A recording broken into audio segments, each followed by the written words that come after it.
Hoje é dia 27 de novembro de 2009, entrevista com Paulo Martins, feita pela Janaína e pelo Júlio. Paulo, gostaria de saber, inicialmente, onde você nasceu, como que era a sua família, quantos irmãos, qual a sua formação profissional, religiosa, sua formação escolar, a sua e da sua família. Eu sou baiano, nasci numa pequena cidade do sudoeste da Bahia, Ipiaú. Nasci numa fazenda, numa pequena fazenda.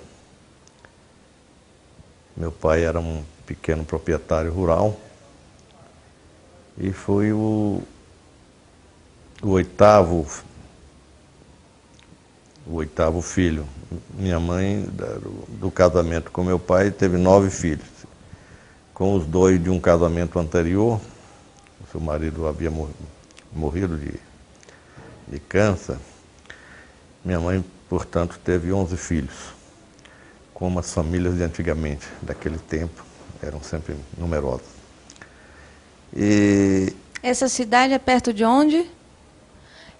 Essa cidade onde você nasceu é perto de onde, na Bahia, um lugar mais central? É a região sudoeste da Bahia, perto de uma cidade maior chamada Jequié, mais conhecida, e mais ao sul de Jequié, já na região cacaueira da Bahia. Antigamente essa cidade se chamava Rio Novo, perdão, e depois foi renomeada Ipiaú.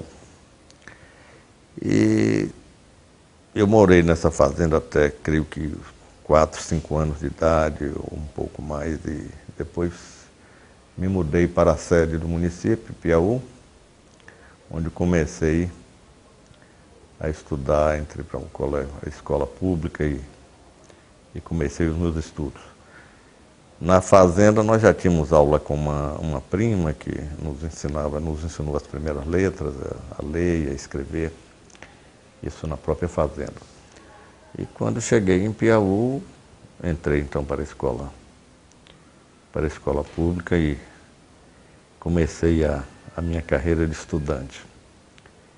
E aos 10 anos, 11 anos, nós nos mudamos. Meu pai não se deu bem com a atividade rural, e foi obrigado a vender essa pequena propriedade, e a partir desse momento ele sempre trabalhou em atividade rural, porém como empregado de fazendeiros, como administrador de fazendas, principalmente administrando fazendas, ou empreendimentos rurais ligados a proprietários mais ricos. E ele nunca mais teve uma propriedade própria assim, para explorar, para viver dessa propriedade. Então nós, com 11 anos, ele se transferiu para Jequié, que é uma cidade maior, mais próspera, e onde havia melhores colégios. Nós precisávamos estudar, os filhos todos, e creio que o principal motivo dessa mudança foi exatamente essa necessidade. E eu morei em Jequié até... Que ano mesmo que você nasceu, que você não falou, o ano e o mês? Eu nasci em 1º de agosto de 1943. Permaneci então em Jequié até os 17 anos de idade. Nesse período já estava cursando o 2º ano científico e queria dar continuidade aos meus estudos, fazer uma universidade, e não havia perspectiva de fazer um curso na região. Eu me mudei então para Belo Horizonte. Fui para Belo Horizonte com 17 anos de idade, em 1961.